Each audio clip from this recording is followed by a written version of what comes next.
Bonjour à tous, ici la chaîne Encyclopédie.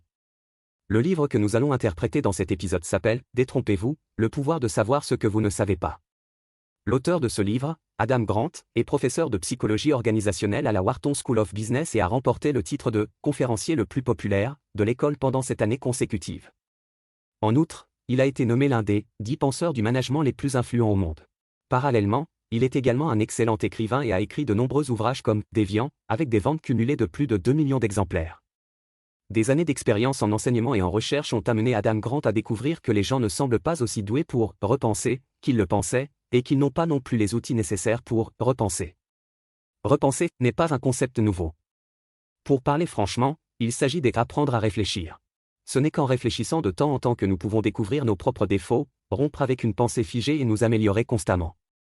Cela semble être une vérité que tout le monde comprend. Pourquoi l'auteur s'est-il donné la peine d'écrire un livre pour en parler? Quels facteurs nous empêchent de repenser? Quelles sont les pistes pour repenser? Comment exprimer son point de vue de manière plus raisonnable et le faire accepter à l'autre partie? Après avoir écouté ce programme, vous comprendrez. Par exemple, afin de répondre aux attentes de leurs parents, certaines personnes ont exercé un métier qu'elles n'aiment pas pendant plus de 10 ans, n'ont verrouillé leur système de navigation de vie que sur un seul objectif et n'ont jamais cessé de repenser ce qu'elles aiment. Ce à quoi ils sont adaptés et ce qu'ils veulent. Ce que l'on gagne en travaillant, en fin de compte, en suivant ce qui semble être la bonne direction, finit à la mauvaise destination.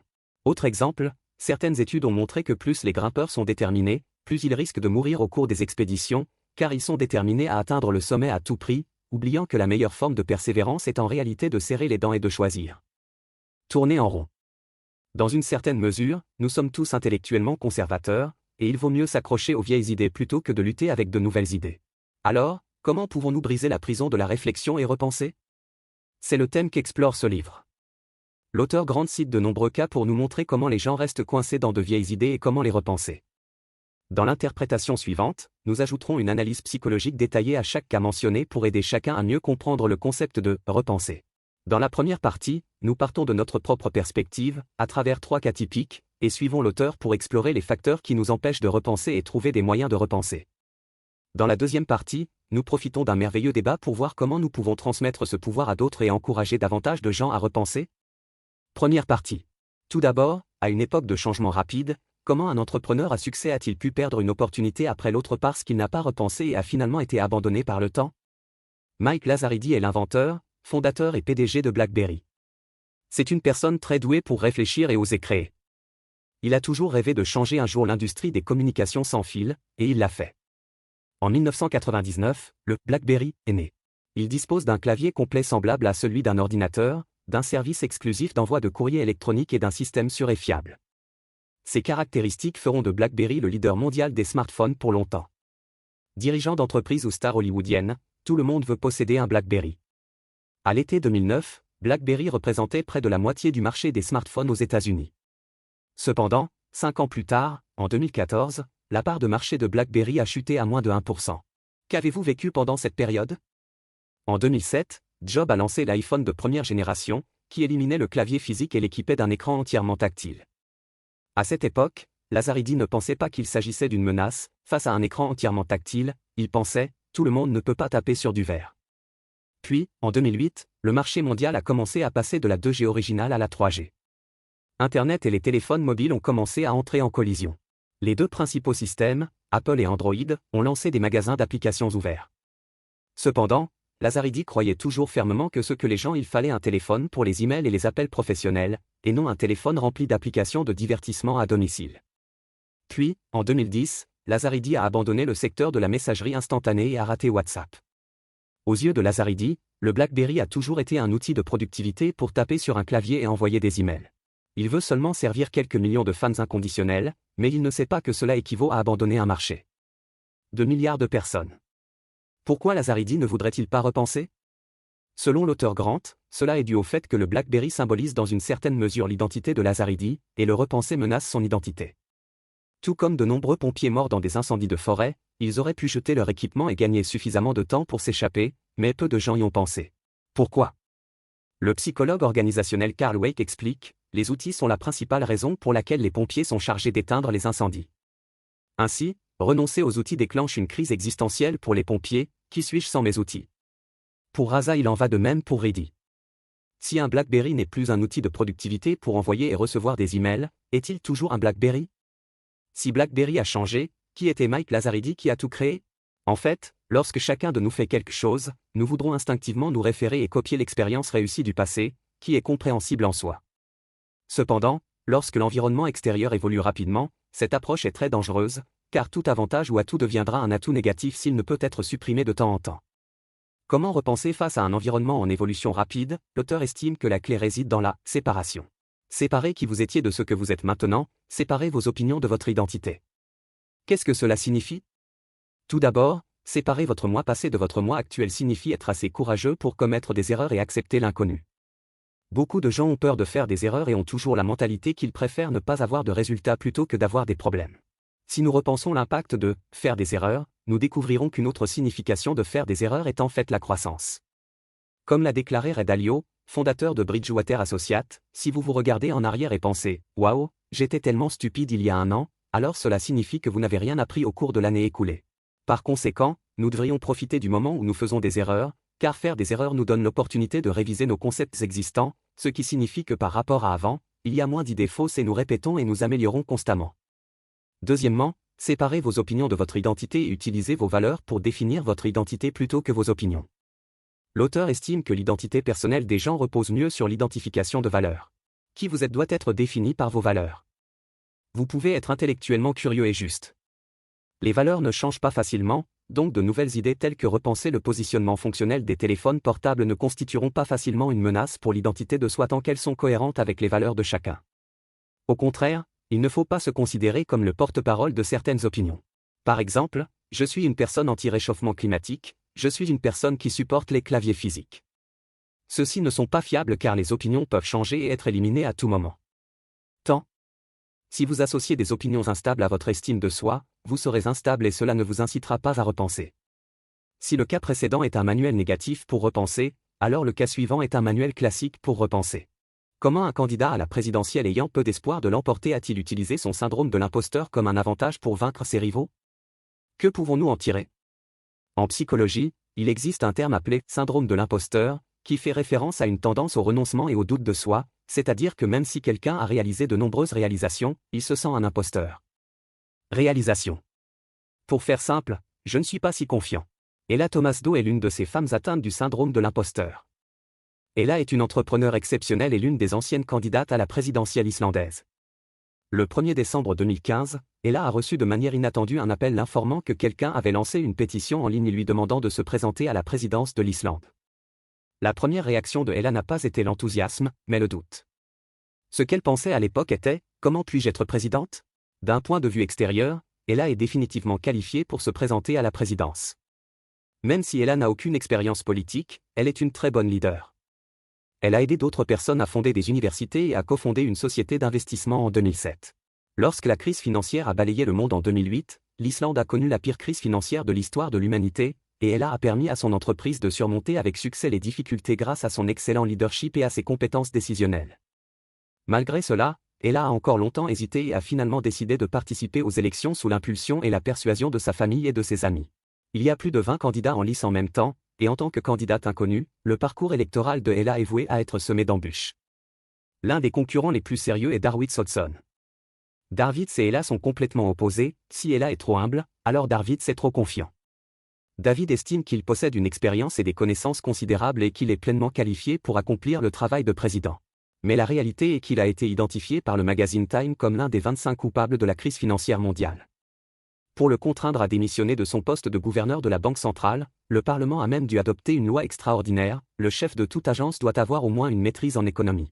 Jetons un coup d'œil aux résultats des élections, bien que Ella n'ait pas vu d'interview de couverture ni de budget électoral élevé, le jour de l'élection, Ella a quand même remporté plus d'un quart des voix et s'est classée deuxième.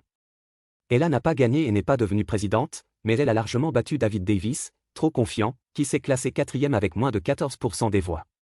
Ce fut une réussite remarquable et elle devint célèbre d'un seul coup.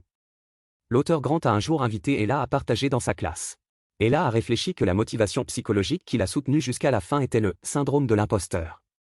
Au cours de la campagne, elle a eu une compréhension plus profonde du doute d'elle-même. Auparavant, Ella pensait que le doute d'elle-même minait sa force, mais elle l'interprète désormais différemment. Elle estime que douter ne signifie pas douter de ses capacités, mais signifie que les outils et les méthodes doivent être améliorés. Alors que d'autres candidats se contentaient d'une couverture médiatique régulière, comme la télévision et les journaux, l'incertitude de Ella quant aux outils l'a amené à repenser la façon dont la campagne devrait se dérouler. Elle a adopté une méthode que peu d'autres candidats utiliseraient, en se concentrant sur les médias sociaux. Elle répondait personnellement aux messages sur les réseaux sociaux tard dans la nuit et menait également des interactions en direct sur Facebook. Elle a également essayé d'utiliser un logiciel de prise de vue vidéo pour contacter davantage des gens, beaucoup de jeunes. Ces actions ont trouvé un fort écho auprès des électeurs et l'ont aidé à remporter davantage de voix.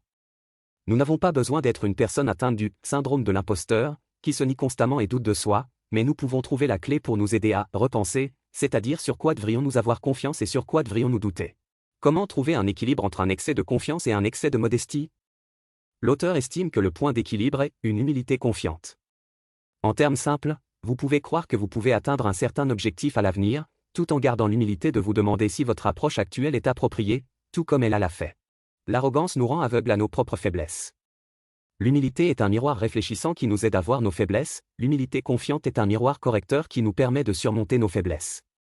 Les deux cas précédents sont tous deux l'impact de la repensation d'une seule personne, mais que se passe-t-il s'il s'agit d'un groupe de personnes? L'effet sera-t-il meilleur? Regardons le dernier cas, comment une équipe pleine de conflits et de luttes a-t-elle utilisé le pouvoir de repenser pour créer une animation primée aux Oscars? En 1995, Pixar a lancé son premier long-métrage d'animation, Toy Story, qui a rapporté 360 millions de dollars au box-office mondial après sa sortie, devenant ainsi le premier succès au box-office aux États-Unis cette année-là. Mais le fondateur de l'entreprise souhaitait néanmoins faire une percée et apporter des changements. C'est pourquoi, en 2000, il a invité le directeur Brad Bird à promouvoir les changements. Bird a rapidement eu une idée ambitieuse pour un film de super-héros capable de restituer de manière réaliste de minuscules détails comme des explosions et des cheveux humains à l'aide d'une technologie d'animation de nouvelle génération.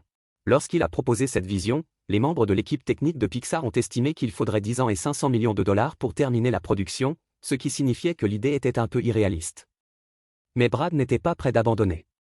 Il a créé une équipe Challenger et a conduit ce groupe de personnes à se lancer dans la création d'animation. Il convient de mentionner que les membres de cette équipe sont atypiques. Ce ne sont pas des maîtres de l'animation. Au contraire, ce sont des gens qui ne sont pas sociables aux yeux des autres membres de l'entreprise. Ceux qui ont de meilleures façons de faire les choses, mais parce qu'ils ne peuvent pas. Une personne qui affiche ses capacités avec colère mais à contre-séure. La particularité de ces personnes est qu'elles osent s'exprimer, oser remettre en question, et même être un peu critiques. Par exemple, elles argumenteront sans fin sur des détails comme la distance à laquelle la racine des cheveux du personnage doit être reculée. Mais heureusement, leurs objectifs sont les mêmes et ils veulent tous donner le meilleur de leur travail. Ils réfléchissent et font de leur mieux pour trouver des alternatives abordables aux technologies coûteuses et trouver des solutions aux problèmes épineux. Finalement, Les Indestructibles, le film le plus complexe de l'histoire de Pixar, est sorti. Il a fallu 4 ans et a coûté moins de 100 millions de dollars, mais il a rapporté plus de 600 millions de dollars au box-office et a remporté l'Oscar du meilleur long-métrage d'animation. Film. Avec le recul, il semble que Brad n'ait rien fait de spécial mais a trouvé un groupe de personnes, peu agréables, avec qui travailler celles qui étaient critiques, sceptiques et stimulantes. D'une manière générale, nous espérons tous maintenir l'harmonie entre les membres de l'équipe et essayer d'éviter les conflits, mais Brad a fait le contraire et a essayé de construire un réseau interpersonnel stimulant, ce qui ne semblait pas propice au développement de l'équipe, mais cela a produit de très bons résultats. Pourquoi est-ce? Parce que l'absence de conflit ne signifie pas harmonie, mais parfois simplement indifférence.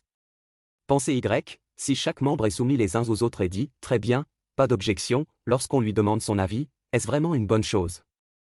L'auteur estime que le silence ou le fait de ne pas exprimer d'opinion est en fait un mépris de la valeur des opinions de chacun et un manque de respect pour notre capacité à exprimer des opinions différentes. Une équipe qui n'a qu'une seule voix n'est pas propice à la réflexion. À l'inverse, se disputer avec quelqu'un et mettre en doute une opinion n'est pas seulement un manque de respect, c'est un signe de respect. Cela signifie qu'il accorde suffisamment d'attention au point de vue de l'autre personne, car si l'opinion de l'autre n'est pas importante pour lui, il ne prendra pas la peine de la réfuter. Une chose qu'il faut rappeler est que l'auteur ne dit pas que le conflit est nécessairement bon, et que le conflit est définitivement propice à repenser. Ce qui compte, c'est de quel type de conflit il s'agit. La psychologue organisationnelle australienne Karen Etienne a proposé 2 types de conflits, les conflits relationnels et les conflits de tâches. Le conflit relationnel est un conflit d'émotions personnelles plein de friction et d'hostilité, et c'est un conflit sur les gens et les choses qui n'arrivent pas. Le conflit de tâches concerne le conflit entre des idées et des opinions, et c'est un conflit entre le problème et non la personne. Bien que l'équipe de Brad soit un groupe de personnes, peu agréables, toujours accompagnés de frictions et de conflits, leurs conflits sont des conflits de tâches et non des conflits relationnels. Ils n'hésiteront pas à exprimer divers points de vue sans lancer d'attaques personnelles, et lorsque certains conflits d'opinion seront résolus, ils pourront toujours s'ajuster dans la même direction et continuer à travailler jusqu'à ce que de nouvelles questions soient à nouveau discutées. Cependant, il n'est pas facile de contrôler les personnes peu agréables et les conflits de tâches peuvent se transformer en conflits relationnels si vous n'y faites pas attention. Comment bloquer la possibilité de conversion entre les deux? En fait, nous pouvons également en avoir un aperçu dans le cas de Brad, ce n'est que lorsque les gens se sentent acceptés, soutenus et en confiance que les conflits peuvent stimuler la créativité et la capacité de repenser. Cette partie est un peu longue, résumons-la. Comment pouvons-nous briser la prison de la pensée et repenser? Tout d'abord, n'abandonnez pas de repenser afin de conserver votre identité. Essayez de vous séparer de votre passé et de vos opinions, et développez l'habitude de repenser. Deuxièmement, lorsque vous doutez de vous-même, voyez-le comme une opportunité de grandir. Même si vous avez confiance en votre capacité à apprendre, vous pouvez remettre en question vos propres solutions aux problèmes actuels et être humble et confiant. Enfin, n'ayez pas peur des conflits et acceptez les défis des critiques. Même si les conflits relationnels peuvent être inconfortables, les conflits de tâches peuvent souvent vous aider à repenser les choses. La seconde partie. Après avoir parlé de la manière dont nous pouvons nous repenser, voyons comment encourager davantage de personnes à repenser. Ce point est particulièrement important et est plus étroitement lié à nos vies. Par exemple, lorsque nous voulons que les autres acceptent notre projet, lorsque nous voulons persuader les parents de ne pas acheter des choses au hasard, ou lorsque nous voulons avertir les enfants de moins jouer avec les produits électroniques, avons-nous toujours l'impression d'avoir passé beaucoup de temps mais vous n'arrivez toujours pas à convaincre l'autre partie? À ce moment-là, vous devez trouver un moyen de faire repenser l'autre partie. Laissez les autres accepter votre point de vue et réfléchissez Y à nouveau. Un événement typique est le débat. Alors, ayons un grand débat et trouvons de bons moyens de faire réfléchir les autres. En février 2019, à San Francisco, aux États-Unis, Harish, un débatteur de premier plan du Royaume-Uni, et Debra, une débattrice sur l'IA développée par IBM, ont lancé un débat sur le thème « L'éducation préscolaire devrait-elle être financièrement subventionnée par le gouvernement ?» Excellent débat. Debra représente le côté positif et estime que l'éducation préscolaire devrait être subventionnée financièrement.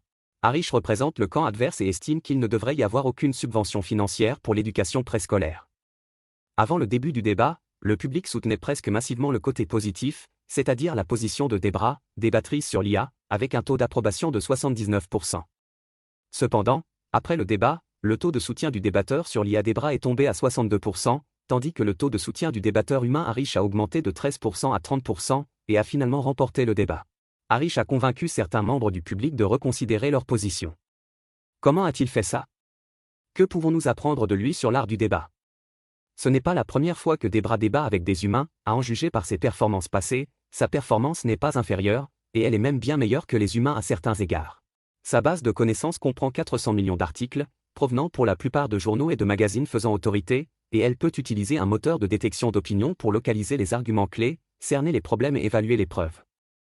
Debra a d'abord parlé par l'affirmative, ce qui n'est pas surprenant, elle a cité un grand nombre de documents et expliqué les avantages de l'éducation préscolaire américaine du point de vue académique, social et professionnel. Par exemple, une bonne éducation préscolaire peut aider les enfants à surmonter les désavantages liés à la pauvreté, etc. Face aux arguments solides de Debra, Harish ne s'est pas précipité pour exprimer son point de vue et soulever des objections. Au lieu de cela, il a réitéré leur accord sur la pauvreté, a affirmé la validité des recherches citées par Debra et a déclaré « Je pense que nos différences ne sont pas aussi grandes qu'elles le paraissent ». La décision de Harish est instructive, alors faisons une pause ici et discutons en détail. Lorsque nous voulons persuader quelqu'un, de nombreuses personnes expriment directement leur opinion. Par exemple, si vous voulez persuader un ami de fumer moins, vous pourriez lui demander « Qu'est-ce qu'il y a de si bien à fumer ?» Ce n'est pas bon pour la santé. Écoutez, les poumons de tout le monde sont endommagés. C'est raisonnable et bien fondé, mais l'autre personne n'est peut-être pas forcément d'accord avec vous. Il pensera « Qu'est-ce que tu sais? Tu ne sais même pas pourquoi je fume. » Par conséquent, si nous voulons amener l'autre partie à repenser, nous devons aussi nous repenser nous-mêmes. Pour parler franchement, vous devez apprendre à écouter activement et à faire preuve d'empathie. Cela ne signifie pas que vous êtes d'accord avec le point de vue de l'autre personne, mais cela signifie que vous essayez de comprendre ses sentiments et ses pensées. L'avantage de ceci est que cela peut amener les deux parties au même niveau de communication, plutôt que de les distinguer. De plus, en reconnaissant que nous avons un consensus avec l'autre partie sur certains aspects et ce que nous avons appris d'eux, nous non seulement démontrer notre propre ouverture réduit également la attitude défensive de l'autre partie, l'incitant à explorer plus profondément ses propres perspectives, afin que l'objectif de repenser soit atteint. Passant à autre chose, le prochain avantage de Harish vient de son inconvénient. Il ne peut pas maîtriser l'énorme quantité d'informations comme la débattrice de l'IA Debra, donc face à la longue liste de raisons avancées par Debra, Harish n'a donné que 2 objections. Il estime que subventionner l'éducation préscolaire ne peut pas résoudre les dommages causés par la pauvreté. Premièrement, l'argent du gouvernement est limité et de nombreux projets ont besoin d'aide. L'éducation préscolaire aux États-Unis n'est pas nécessairement le projet le plus prioritaire qui a besoin de cet argent. Deuxièmement, même avec des subventions, l'éducation préscolaire ne peut pas être totalement gratuite. En fin de compte, les enfants pauvres n'ont toujours pas les moyens de fréquenter de bonnes classes d'éducation préscolaire. Alors, comment cet argent peut-il jouer un rôle dans la réduction de la pauvreté? Jetons un coup d'œil à ce qu'Harish a bien fait lors de cette ronde de compétition. Lorsque les gens négocient avec d'autres, ont-ils le sentiment que plus ils ont de raison, plus ils sont susceptibles de faire pencher la balance en leur faveur? Mais l'auteur nous dit qu'au contraire, les vrais négociateurs donnent souvent moins de raisons. L'auteur et ses collègues ont mené une fois une expérience pour inciter les anciens élèves qui n'avaient jamais fait de don à l'école à faire un don généreux. Il a choisi 2 raisons convaincantes différentes et a testé leur impact sur les taux de dons. L'une des raisons est que les fonds profiteront aux étudiants, aux professeurs et au personnel de l'école, une autre raison est que le don est une occasion de faire du bien aux donateurs. Il a été constaté que lorsqu'une seule des raisons était invoquée, 6,5% des anciens élèves finissaient par faire un don. Mais lorsque ces 2 raisons sont cumulées, le taux de don tombe en dessous de 3%. L'effet d'une raison est plus de 2 fois supérieur à celui de 2 raisons combinées. Pourquoi? L'auteur explique qu'un seul argument est comme une conversation, tandis que plusieurs arguments créent une attaque et créent une résistance. Ce genre de situation est également très courant dans la vie. Par exemple, un couple a des désagréments. Au début, ils en ont discuté calmement et de manière neutre, mais si l'un d'eux commence à ressasser d'anciennes partitions et à énumérer un tas de preuves et de raisons pourquoi l'autre partie a tort sur ceci et cela, ce malheur se transformera immédiatement en querelle, sans que personne ne soit d'accord avec l'autre. Trop de raisons non seulement font que les gens se sentent attaqués et les empêchent de repenser, mais permettent également à l'autre partie de trouver plus facilement des failles. Le débatteur Harish a déclaré, « Si vous avez trop de points, vous diluerez la puissance de chaque point. Trop de points rendront l'explication difficile. Je ne sais pas si le public acceptera chaque point. Je ne pense pas que le public les croira tous. Assez important. Et plus le sujet est important pour les gens, plus la qualité des raisons est importante, et une fois que l'autre personne rejette l'une de nos raisons, elle peut facilement renverser l'ensemble de notre argument. Au contraire, cela renforce encore davantage leur propre point de vue et croyance et n'incite pas à repenser. Nous persuadons rarement les autres de changer d'avis. Les psychologues ont découvert depuis longtemps que la personne la plus susceptible de persuader les autres de changer d'avis est nous-mêmes. Comment faire? La réponse est de poser des questions et de les laisser réfléchir par eux-mêmes. Au cours du débat, Harish n'a pas utilisé aveuglément des phrases déclaratives pour réfuter ou attaquer. Il a utilisé beaucoup de questions. Il a d'abord exprimé son opinion selon laquelle ce n'est pas parce que l'éducation préscolaire est bonne qu'elle devrait être subventionnée par le gouvernement américain. Il a ensuite demandé, pourquoi en est-il ainsi?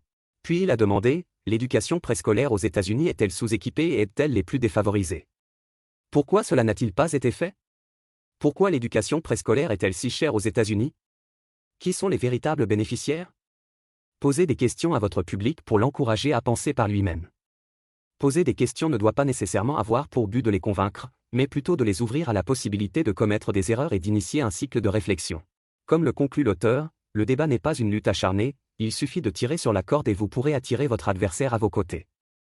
Le débat ressemble plus à une danse non chorégraphiée, où vous devez vous coordonner avec un partenaire qui bouge à un rythme différent. Si vous êtes trop dominant, votre partenaire de danse résistera. Si vous pouvez ajuster vos pas pour correspondre à ses mouvements et l'amener à faire de même, vous aurez plus de chances d'être synchronisé. Maintenant, passons en revue et résumons. Dans la première partie, nous utilisons 3 cas pour explorer ce qui nous empêche de repenser et comment acquérir le pouvoir de repenser. Premièrement, dans le cas du fondateur de BlackBerry, Mike Lazaridis, nous avons appris que les gens renoncent parfois à repenser afin de préserver leur identité. La clé du changement en ce moment est la séparation. Séparer qui vous êtes aujourd'hui de celui que vous étiez dans le passé, accepter l'inconnu et oser commettre des erreurs peut vous aider à vous libérer des chaînes de la pensée et à vous débarrasser du bagage du passé. Séparez vos opinions de votre identité, utilisez vos valeurs pour définir votre identité plutôt que vos opinions et utilisez un moi stable pour lutter contre des temps qui changent rapidement.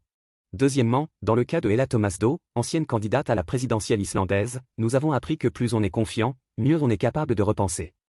Parfois, le syndrome de l'imposteur, c'est-à-dire le doute de soi, peut aussi être un problème. Facteur qui incite à repenser la source du pouvoir. Il faut trouver un point d'équilibre, ni être trop confiant ni trop humble, mais être humble et confiant. Pour cela, il faut avoir confiance en ses propres capacités, tout en admettant que les outils que l'on maîtrise ne fonctionnent pas forcément. Améliorez vos outils. Enfin, dans le cas du réalisateur de Pixar, Brad Bird, nous savons que la nature insociable et critique du « faible agrément » n'est pas un défaut, mais un stimulant pour repenser, tandis que la conformité et le silence sont des obstacles à repenser. L'absence de conflit ne signifie pas harmonie, parfois simplement indifférence. Mais en même temps, nous devons également saisir le degré du conflit et ne pas laisser le « conflit de tâches » dégénérer en « conflit relationnel ». Dans la deuxième partie, nous avons emprunté un merveilleux « débat entre l'homme et la machine » pour illustrer comment inciter davantage de gens à repenser. Pour persuader les autres d'accepter notre point de vue, la première chose à faire est de ne pas être pressé, d'écouter d'abord les idées de l'autre et de s'efforcer de trouver un terrain d'entente.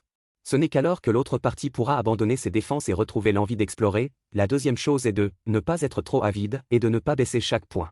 La qualité des raisons ne dilue pas la puissance de chaque point de vue, et l'autre partie ne résiste pas, donc que les croyances inhérentes peuvent être relâchées. Troisièmement, pas unique, ne dites pas et ne réfléchissez pas aveuglément pour l'autre partie, mais posez plus de questions et laissez l'autre partie penser de manière indépendante, afin que la décision finale puisse être prise. À réfléchir à nouveau. En fait, repenser n'est pas compliqué, ce n'est pas un fardeau. Comme chaque année, nous subissons un examen physique pour vérifier si notre condition physique a changé. Nous pouvons également effectuer ce type de vérification sur d'autres choses importantes de la vie, telles que nos objectifs personnels, notre situation professionnelle, notre façon de penser, etc. Bien entendu, cela peut également s'appliquer à des domaines plus vastes, tels que les équipes, les entreprises et les écoles. Repenser ne vous fait pas nécessairement changer d'avis et voir des résultats immédiatement, cela vous permet simplement de prendre le temps de réfléchir à la situation actuelle, de ne pas vous en tenir aux règles et d'avoir le courage de changer.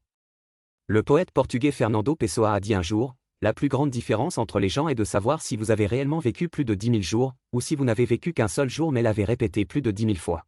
C'est aussi la plus grande valeur qu'apporte une nouvelle réflexion. Cela nous permet de vivre plus clairement, et nous fait savoir quand avancer et quand reculer, quand abandonner notre position précédente et quand nous tourner pour rencontrer le nouveau soi. C'est la fin de ce programme, quelles sont vos différentes opinions à ce sujet? Bienvenue à laisser un message pour discuter avec tout le monde. Et, si vous aimez notre chaîne, abonnez-vous à nous. Ah, n'oubliez pas de l'aimer.